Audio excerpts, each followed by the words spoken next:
The judge called him calculating and dangerous. British preacher Anjem Choudary sentenced along with an accomplice to 5 years and 6 months for encouraging support for the Islamic State group.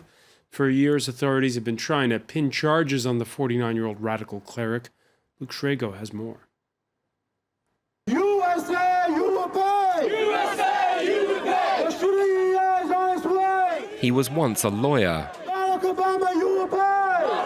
But in recent years, Anjem Choudary has become known as one of the United Kingdom's most radical Islamic preachers. He has a long history with groups espousing extreme views, including a leading role with Al-Muhajirun and founding Islam for UK, where he once called for Buckingham Palace to be turned into a mosque. Both groups are now banned under UK anti-terror legislation. While not leading protests, Choudary held lectures around the UK. He made no secret of his desires when he spoke to France 24 in 2009. We do believe that one day France will be under the Sharia, Britain will be under the Sharia. In fact, the whole world will be under the authority of the Muslims implementing the Islamic law and order. Chowdary's legal experience doubtless led to his understanding of just how far he could go to remain within the confines of the law. Makruh is disliked. Al-Qaeda is a phenomenon of resistance against occupation and of calling for the Sharia, And you can see nowadays that if you call for the Sharia, people call you Al-Qaeda. If Al-Qaeda means you're calling for the Sharia and you want people to liberate your land and you want to protect the life and property of the Muslims, then I'm Al-Qaeda.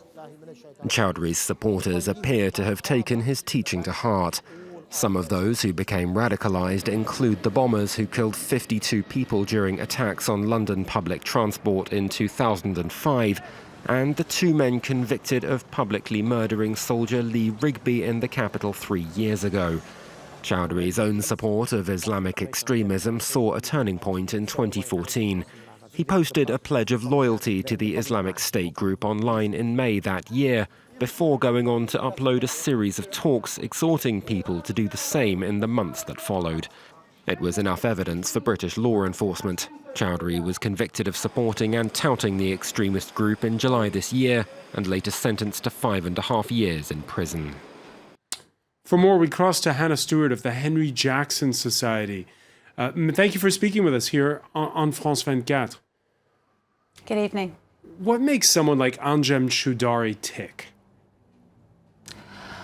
I think he likes the controversy. He likes the power that he gets when he can seek out from a group. He can spot the individuals that are vulnerable to his words, to his ideas, and he likes to kind of rally them all up to his cause. He doesn't do any of the attack planning, any of the violence that his followers engage in. He's never done that. He just likes to incite his followers to do that.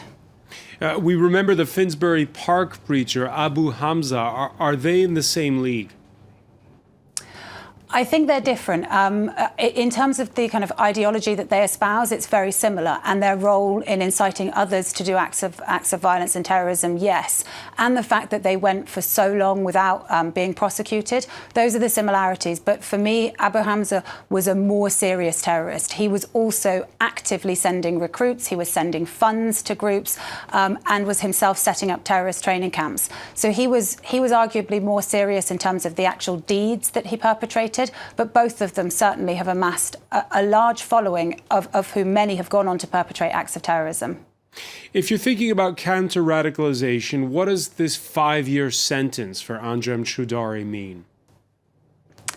It means he's likely to spend about 2.5 years behind bars, and that means the authorities will really have to think carefully about prison radicalisation and the impact that he could have on other vulnerable prisoners, either Muslim prisoners or recent convert prisoners, people that he targets, people who are perhaps already disenchanted, and there's serious damage he can do there. But also, we really have to think as a society, Anjem Choudary is the price we pay for a free society, the words that he espouses when he falls short of incitement. And so we have to think, if we're going to maintain our freedom, how else do we fight these ideas? And for his followers, we have to, for example, limit their access to community centres, limit their access to charities, because that's what they're doing. They're using community centres, they're setting up schools to propagate what they believe. And that's where society, in terms of counter-radicalisation, that's where we really have to push back. Has the UK gotten better at that? Yes, we have. Over the last 10 years, I think very definitely we've taken steps in terms of specific laws targeting charities. We've taken and vastly improved our counter-radicalisation programme, Prevent, over the last decade. So I think there are plenty of steps still to be taken. We need to be better at it. We need to engage with more communities. We need more support for these sorts of programmes. But certainly there have been improvements. Hanna Stuart of the Henry Jackson Society, many thanks for speaking with us.